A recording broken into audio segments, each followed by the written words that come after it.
Halo semuanya, selamat datang di channel Hobi Film. Kali ini Mimin akan melanjutkan alur cerita dari series Delivery Man episode yang kelima. Oke, langsung saja kita ke alur ceritanya.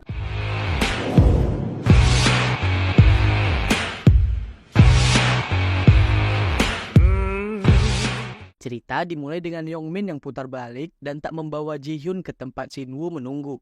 Rupanya, Yongmin membawa Ji-hyun pulang. Dan sesampainya di rumah, ia langsung masuk begitu saja. Ji-hyun meminta penjelasan mengapa Yongmin bersikap demikian. Namun Yongmin tak menghiraukan Ji-hyun dan lewat begitu saja. 잠깐. 야,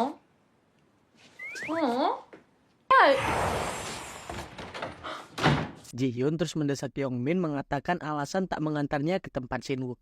Namun Yongmin tak menjawab. Mungkin karena dia bingung dengan dirinya sendiri. Ji-hyun merasa sebal karena ia berusaha membantu Yongmin mengembangkan bisnis taksi hantunya. Namun Yongmin malah mengkhianati kliennya seperti ini. Ji-hyun pun pergi. Lalu Yongmin bangun mencari Ji-hyun yang ternyata hanya pura-pura pergi. Di lokasi, Shin-woo masih menunggu dan frustasi, sekaligus kesal karena Ji-hyun gak kunjung datang. Malam harinya, Yongmin yang masih tak memberitahu Ji-hyun alasannya pun pergi meninggalkan ponsel Ji-hyun di rumah sehingga Ji-hyun gak bisa ikut. Saat ini, kedua detektif sedang mengintai pengendara motor yang mereka curigai.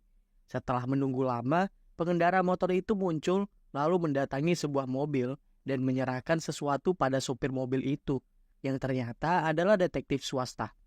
Kedua detektif mengejar pengendara motor itu. Namun pengendara motor itu berhasil lolos dari kejaran para detektif. Setelah melacak plat nomor dan lokasi CCTV, rupanya pengendara motor itu terlihat masuk ke dalam bukit di rumah sakit tempat Kyujin bekerja. Mereka masuk dan bertanya pada Kim Jung-woo, perawat yang diwaspadai oleh Kyujin. Kim Jung-woo menyuruh kedua detektif itu memeriksa sendiri. Namun mereka tak menemukan pengendara motor mencurigakan itu. Saat ini sudah lewat tengah malam. Namun Yongmin belum pulang juga, sehingga membuat neneknya dan Ji-hyun khawatir. Rupanya, Yongmin saat ini ada di sauna, dan di sana dia bertemu dengan dukun tempo hari yang sedang dirasuki hantu. 안 들어와. 나 지금 밖이야. 나 오늘 안 들어가. 끊어.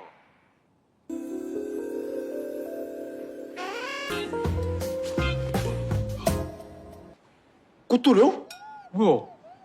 우리 장군님 때문에 내가 또 미안하게 됐네. 당장 신고할게요. 안 돼. 신고하지 마. Setelah dukun itu sadar, keduanya berbicara, dan dukun itu menebak Yongmin sedang bertengkar dengan Ji-hyun. Mengingat di sana Ji-hyun nggak ada. Dukun itu memberitahu apa yang Yongmin tanyakan, yaitu bahwa hantu bisa benar-benar pergi ke akhirat jika menerima cinta hantu lain. Melihat Yongmin yang murung, dukun itu menuduh Yongmin menyukai Ji-hyun. Dukun itu kesal karena sebelumnya sudah memperingatkan Yongmin agar tak terikat dengan hantu. Ia mengingatkan bahwa Ji-hyun adalah hantu yang tak ingat apa-apa dan terikat dengan suatu benda. Yongmin berdalih hanya ingin mengembalikan ingatan Ji-hyun. Namun dukun itu bersikeras menyuruh Yongmin untuk melepaskan Ji-hyun.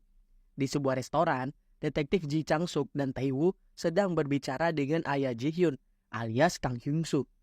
Hyung-soo bercerita bahwa Ji-hyun punya sahabat bernama Kim Min-soo yang meninggal musim dingin lalu dalam keadaan hamil.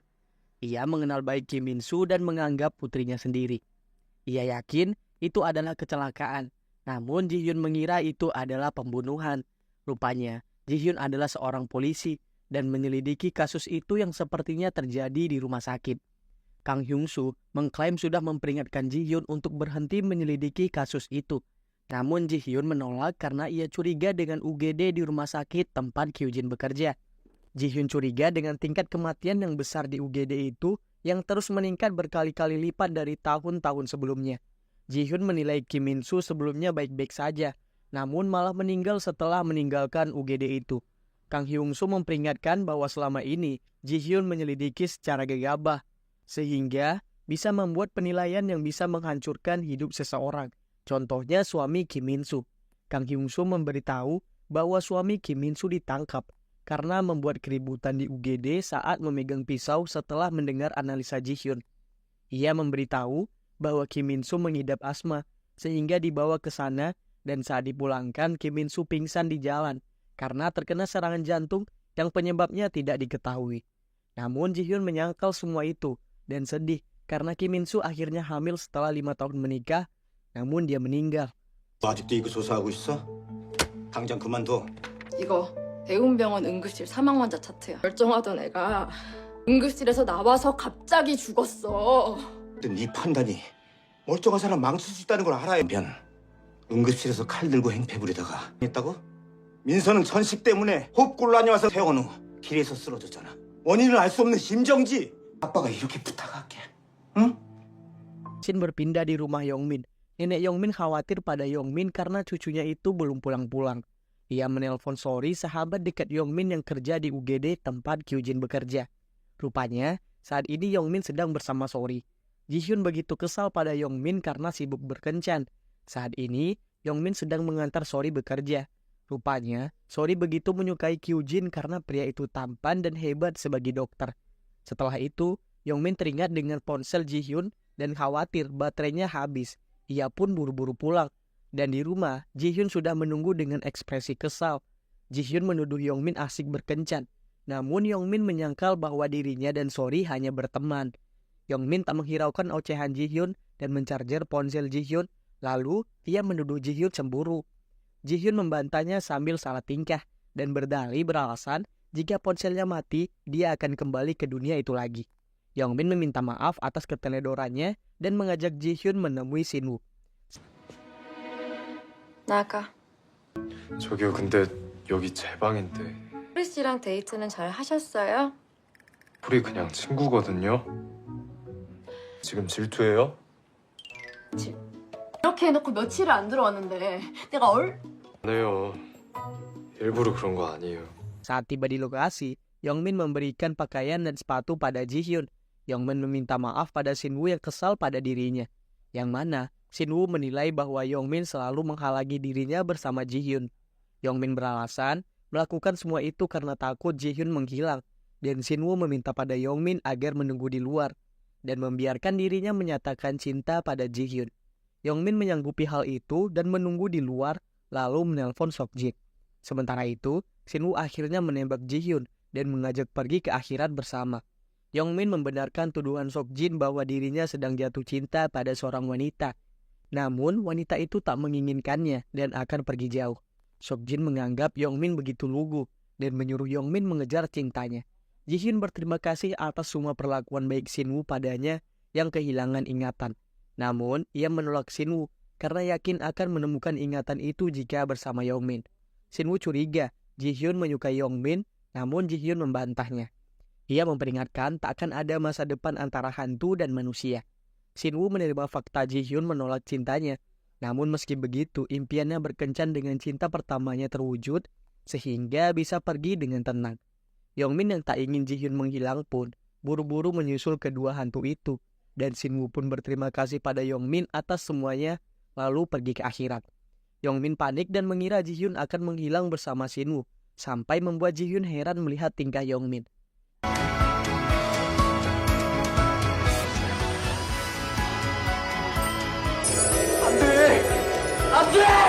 뭐예요? 기사님! Jihyun menuduh Yongmin senang dirinya tak menghilang. Namun sambil salah tingkah, Yongmin membantahnya dan penasaran mengapa Jihyun gak ikut sama Shinwoo. Jihyun menegaskan tak akan pergi sebelum ingatannya kembali. Keduanya pergi ke suatu tempat dan Yongmin mengatakan akan membantu Jihyun dan akan melakukan apapun yang Jihyun minta. Rupanya, Yongmin membawa Jihyun menemui dukun itu. Saat dukun itu mengeluarkan kertas mantra, Jihyun salah paham dan menilai Yongmin adalah pengkhianat yang sebenarnya ingin menyingkirkan dirinya. Saat dukun itu akan menempelkan kertas mantra pada ponsel itu, Jihyun menolak dengan keras sehingga kertas itu jatuh ke air. Dukun itu kesal dan menjelaskan bahwa kertas mantra itu bisa membantu Jihyun menjernihkan pikiran dan mengingat sesuatu. Jihyun merasa bersalah pada mereka. Untungnya dukun itu punya kertas cadangan dan menempelkan pada Jihyun di mobil. Yongmin penasaran bagaimana Jihyun bisa membuat kertas itu jatuh dengan teriakan dan dukun itu mengaku tak tahu. Ia menilai dan memperingatkan bahwa jika hantu menggunakan kekuatannya, hantu itu bisa berubah menjadi roh jahat. Saat ini, Jihyun mendapatkan gambaran mengenai masa lalunya. Saat bersama Kim Min Soo, memilihkan baju untuk calon anak sahabatnya itu, bahkan saat Kim Min Soo meninggal. Ia mengingat bahwa dirinya mendatangi detektif swasta dan bertanya siapa yang mempekerjakannya. Kemudian, setelah sadar, Ji-hyun dan Yong-min mendatangi kantor detektif swasta itu.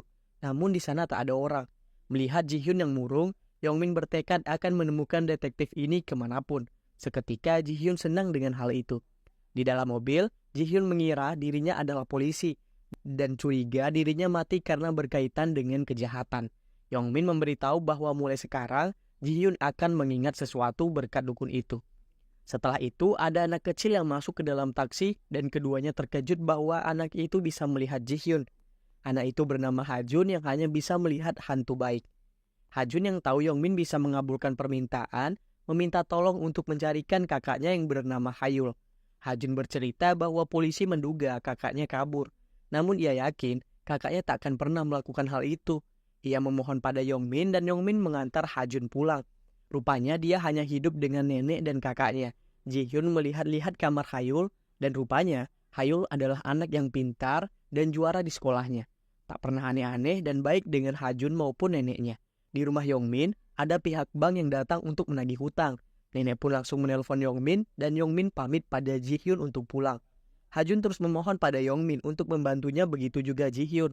Ji-hyun menyuruh Yong-min pulang sendiri, sementara dia akan tinggal di rumah Ha-jun. Keduanya berdebat, namun akhirnya Yong-min pun pulang meninggalkan Ji-hyun. Di rumah, nenek Yong-min begitu terkejut karena rumah mereka akan dilelang untuk bayar hutang.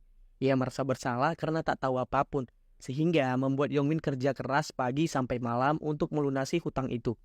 Ji-hyun dan Ha-jun pergi ke toko mainan karena Ha-jun ingat dia pernah meminta hadiah sebuah konsol game pada kakaknya. Menurut penjaga toko, kakak Ha-jun pernah datang beberapa hari lalu bersama teman sekolahnya yang berambut pendek. Ha-jun yakin teman itu adalah Ga-eun, sahabat kakaknya yang sama-sama kerja di minimarket. Di rumah sakit, Chori tidak sengaja melihat Kim Jung-woo diam-diam mengambil obat bius. Ia melaporkan hal ini kepada Kyujin dan Kyujin akan menyelidiki hal ini. Shin kembali kepada Ha-jun, di mana dia bertanya pada pemilik minimarket dan menurut pemilik, Ha-yul adalah anak yang rajin dan ia heran mengapa Ha-yul tiba-tiba menghilang tanpa memberitahunya.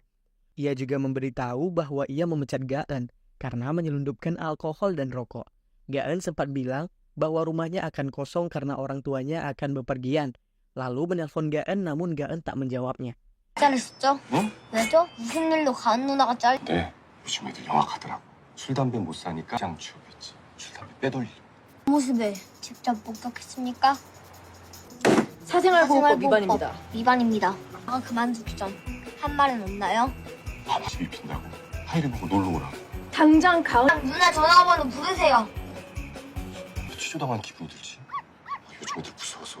Shin berpindah ke Yong-min di mana nenek meminta Yong-min untuk menjual tanaman kesayangan ibunya yang berharga mahal untuk bayar hutang. Yong-min ragu hal itu namun setelah mengeceknya, ia terkejut bahwa beneran tanaman itu punya harga mahal. Yong-min pun memposting itu di sosial media dan banyak yang meminatinya. Yong-min dan Ji-hyun sama-sama kangen di mana Ji-hyun menunggu panggilan Yong-min, namun Yong-min ragu menelpon malam-malam begini. Akhirnya Yong-min pun menelpon Ha-jun dan meminta menyampaikan apa yang Ji-hyun katakan. Keduanya kembali berdebat lewat telepon dan Ji-hyun bersikeras tak akan pulang sampai menemukan kakak Ha-jun. Keesokan harinya, Yong-min menyanggupi permintaan Ha-jun dan akan membantu menemukan Ha-yul. Mereka pergi ke sekolah dan bertanya mengenai Ga-eun. Rupanya saat itu Ga-eun sedang bersama teman-temannya. Yong-min mengajak mereka berbicara dan bertanya mengenai Ha-yul. Entah kenapa, Ga-eun terdiam dan malah temannya yang menjawab. Dari mereka sepertinya gadis bernama Mira adalah pemimpin geng itu, yang ternyata saingan Ha-yul di sekolah dalam hal nilai, namun selalu nomor 2.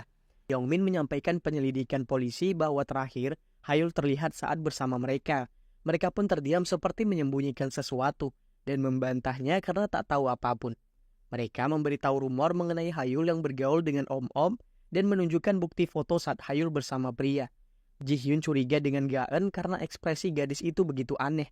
Rupanya Ga-eun lah yang sebenarnya punya urusan dengan pria di foto itu. Dan Ha-yul lah yang menyelamatkan Ga-eun dari pria itu. Ha-yul yang merekam keduanya mengancam pria itu akan melaporkannya kepada polisi dengan tuduhan pelecehan. Pria itu tak terima dan Ha-yul menendang selangkangan pria itu lalu kabur. Mira terus menjawab apa yang Yong-min tanyakan pada Ga-eun dan Yong-min mendesak Ga-eun mengenai keduanya yang bersama saat membeli konsol game. Ga-eun terkejut dengan pertanyaan itu. lalu pergi sehingga Yongmin pun mengejarnya. Rupanya saat ini Hayul sudah meninggal di sebuah hutan karena kepalanya terbentur batu. Teman-teman Gaan rupanya juga berada di sana yang hendak menghilangkan mayat Hayul. Gaan mencoba menelpon polisi, namun Mira mencegahnya dan menyuruh Gaan tutup mulut. 죽었어. 뭐 하는 거야? 신고해? 어떡한 일 말하면 내가 저렇게 됐지. 그러니까 입 다물라고! Flashback saat ibu Yongmin mengantar Ji-hyun ke suatu tempat.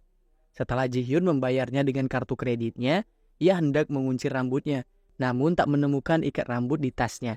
Lalu ibu Yongmin yang orangnya ramah dan asik meminjamkan ikat rambut miliknya pada Ji-hyun dengan memakai ikat rambut milik ibu Yongmin. Ji-hyun datang ke pesta dari asosiasi psikolog, namun entah apa tujuannya. Di rumah sakit, Do Kyujin mendapat laporan berupa data pasien meninggal setelah Kim Jung-woo bekerja di UGD. Kyujin begitu terkejut karena sejak Kim Jung-woo bekerja, jumlah pasien meninggal bertambah berkali-kali lipat. Di rumah Yongmin, Ji-hyun heran dengan pakaian Yongmin yang sama dengan dirinya seperti baju couple pasangan. Namun Yongmin malu-malu berdalih bahwa model bajunya sudah banyak yang pakai. Di perjalanan, Yongmin melihat ada kecelakaan di mana ada pejalan kaki ditabrak pengendara motor. Sebuah ingatan muncul di mana Ji-hyun tiba-tiba teringat kejadian saat masih hidup, yang mana dia terbangun di sebuah mobil. Yongmin mengejar pengendara motor yang hendak kabur dan berhasil menangkapnya. Setelah itu, Yongmin terlihat kesal dan mengaku setelah kejadian tabrak lari ibunya, ia selalu marah jika melihat kecelakaan yang melibatkan sepeda motor.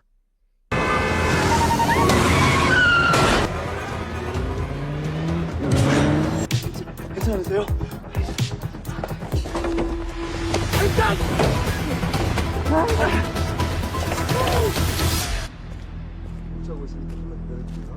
Ia bercerita berkeliling semalaman untuk mencari pelaku tabrak lari ibunya, memasang spanduk untuk mencari saksi, bahkan membagikan selebaran.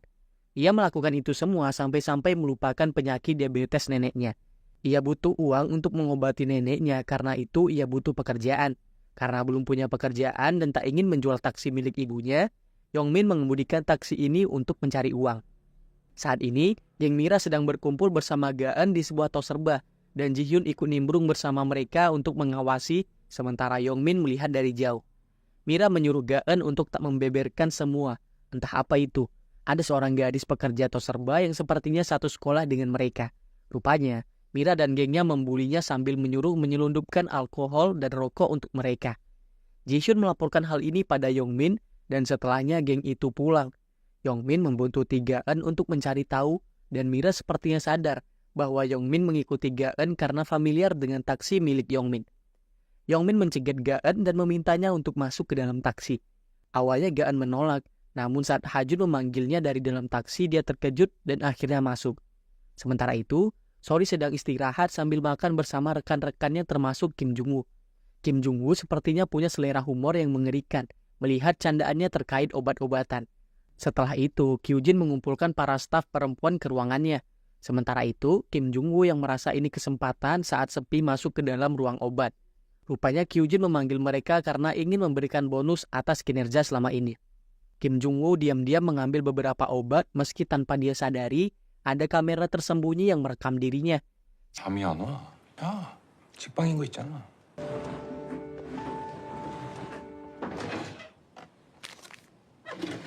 커피 준비했습니다.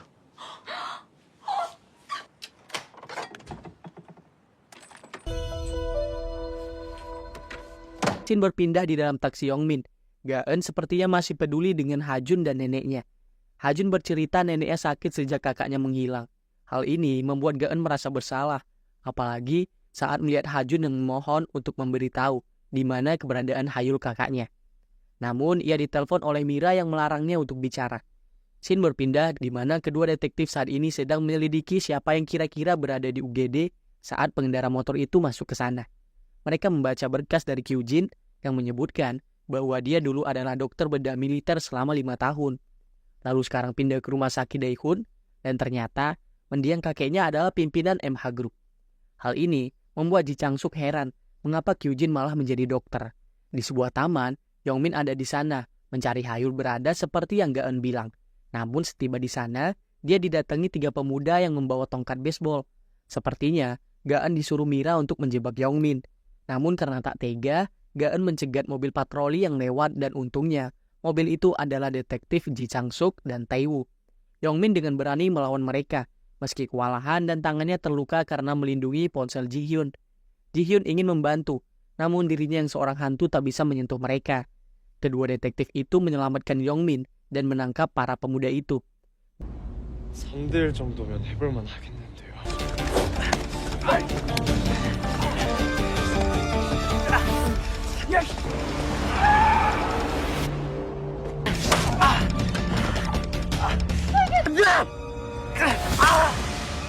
뭐야 이씨. 뭐긴 지나가던 형사지. Ji-hyun lega semua berakhir, namun protes mengapa Yongmin melindungi ponselnya hingga terluka. Yongmin beralasan khawatir Ji-hyun menghilang jika ponsel itu rusak. Ia menilai Ji-hyun adalah manajer bisnisnya yang berharga. Hal ini membuat Ji-hyun tersipu malu. Setelah membawa berandalan itu ke kantor polisi, Ji Chang-suk teringat sesuatu tentang kepala perawat bernama Kim Hae-yeon, yang ternyata juga menghadiri pesta yang Ji-hyun datangi. Yongmin mengobati tangannya di UGD, tempat Sori bekerja dan diperiksa oleh Kyujin. Untungnya, tangan Yongmin tak patah maupun retak, hanya butuh perban dan istirahat. Saat Hae-yeon ke UGD, dia melihat Yongmin dan entah kenapa, ekspresinya berubah seketika seolah-olah mengenalnya. Kyujin mengingatkan Yongmin agar rutin mengawasi neneknya dalam minum obat diabetesnya, dan terlihat ia begitu memperdulikan Yongmin serta neneknya. Keesokan harinya, Mira kesal karena Gaan melaporkan berandalan itu ke polisi. Dia mengancam Gaan akan mencelakai adik Gaan yang masih SMP, sehingga Gaan kembali takut. Yongmin meminta bantuan teman-temannya membagikan selebaran untuk menemukan Hayul. Namun, setelah itu Yongmin mendapatkan telepon Hajun yang nampak panik. Rupanya, polisi berhasil melacak keberadaan Hayul, dan Yongmin langsung menuju ke sebuah danau. Polisi menemukan tas milik Hayul beserta surat bunuh diri, bahkan pesan kematian di ponselnya. Mereka menduga ini adalah bunuh diri dan penyelidikan akan berfokus menemukan jasadnya. Ji-hyun yakin surat itu bukan Hayul yang menulis, karena menurutnya, Hayul selalu membubuhkan namanya setiap kali menulis surat. Tak seperti di ponsel itu, apalagi ponsel nggak dalam posisi terkunci, seolah-olah ada yang ingin ponsel itu dibaca seseorang. Saat ini, Gaan sedang merenung tentang Hayul yang selalu baik kepadanya, mengingatkan agar tak bergaul dengan Mira dan gengnya.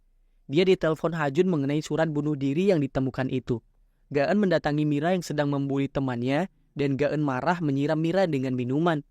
Ia marah dengan sikap Mira dan membawa temannya yang dibuli. Gaan menemui Yongmin dan menceritakan yang sebenarnya. Hayul pergi ke suatu hutan untuk menyelamatkan Gaan dari Mira dan gengnya. Hayul mengancam akan melaporkan ini, dan tak takut dengan Mira dengan kekuasaannya, meski dirinya hanya yatim piatu. Mira pun marah, lalu keduanya berkelahi dan membuat Hayul terjatuh berguling-guling hingga kepalanya membentur batu. Mereka semua panik melihat Hayul yang terkapar dengan darah di kepala, dan Mira ketakutan setelah mengecek denyut nadi. Mira mengatakan Hayul sudah meninggal dan hendak menyembunyikan jasadnya. Gaan ingin melaporkan ke polisi, namun Mira mencegahnya sambil mengancam Gaan.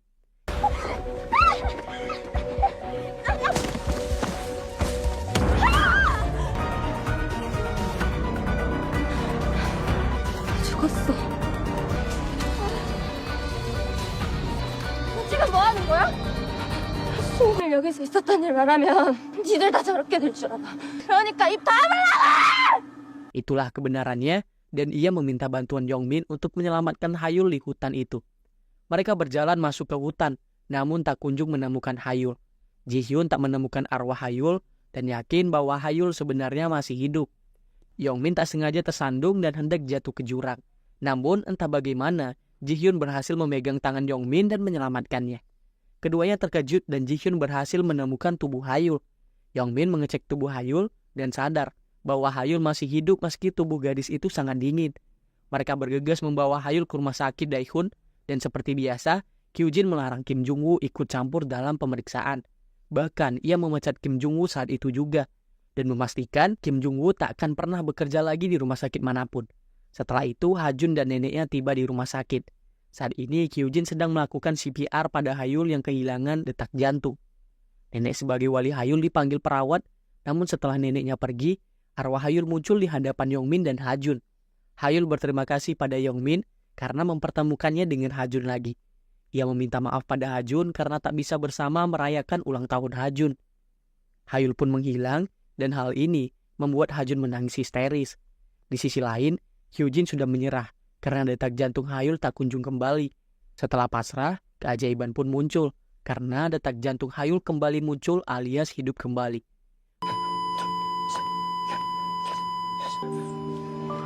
리듬 확인할게요.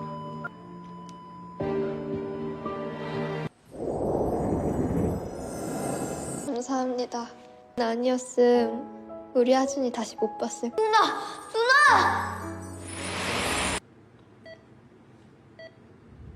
돌아왔어요. 하루에 스시 됐어요. Beberapa waktu kemudian setelah Hayul sadar, ia dan neneknya berterima kasih atas semua bantuan Yongmin. Nenek Ha-jun memberikan uang pada Yongmin, namun Yongmin mengembalikannya dengan alasan uang itu agar digunakan untuk biaya Hayul kuliah.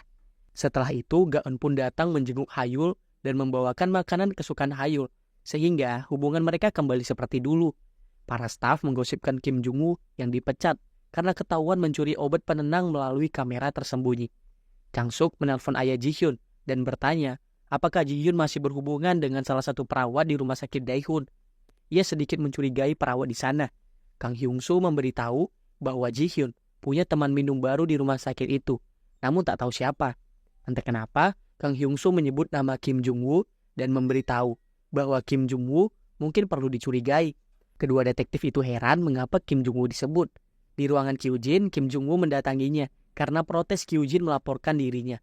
Ia mengklaim semua ini belum berakhir dan mengancam akan membuka kedok asli dari seorang Kyujin entah apa itu. Kyujin tak takut dengan ancaman itu dan Kim Jung-woo yang marah pun hendak memukulnya. Namun untungnya Sori masuk sehingga Kim Jung-woo menghentikan aksinya lalu keluar. Sori yang khawatir sekaligus kesal ingin mengantar Kyujin pulang. Hal ini membuat pria itu heran dan tertawa lalu berbalik mengajak Sori makan malam. Sori yang memang naksir Kyujin langsung menerima ajakan itu.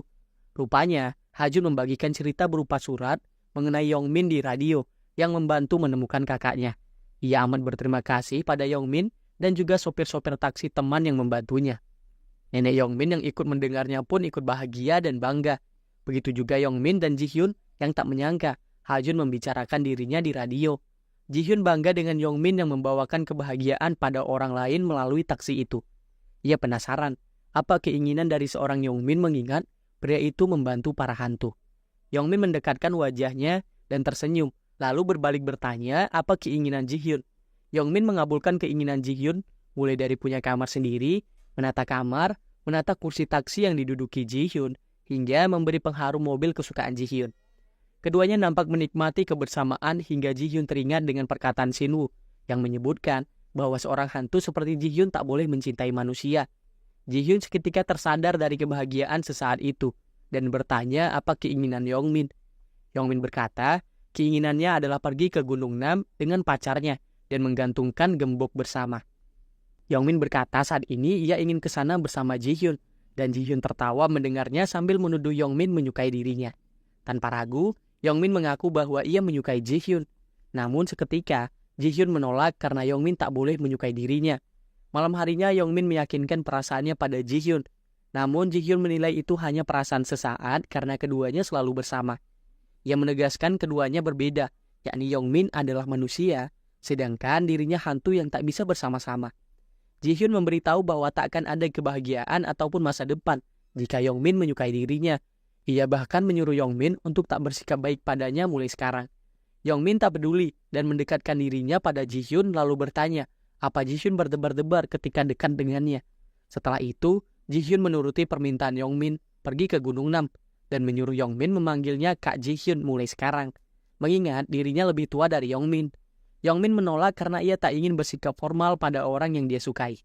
Ji-hyun protes dengan Yongmin yang menulis nama mereka di gembok. Namun Yongmin menolak dan tetap bersikukuh melakukannya. Meski begitu, Ji-hyun diam-diam tersenyum melihatnya. Setelah itu tak disangka mereka bertemu dengan Sori yang sedang bersama Kyujin. Melihat Kyujin, Ji-hyun teringat dengan pria itu, di mana Kyujin pernah merawat lukanya. Ji-hyun memuji Kyujin yang pandai merawat lukanya dan mengajak pria itu makan malam. Ji-hyun memberitahu Yongmin tentang pria itu, dan seketika Yongmin menunjukkan foto Ji-hyun pada Kyujin. Ia bertanya apakah Kyujin mengenal Ji-hyun, dan Kyujin mengaku bahwa dirinya mengenal Ji-hyun. Dan disinilah episode ke-6 berakhir.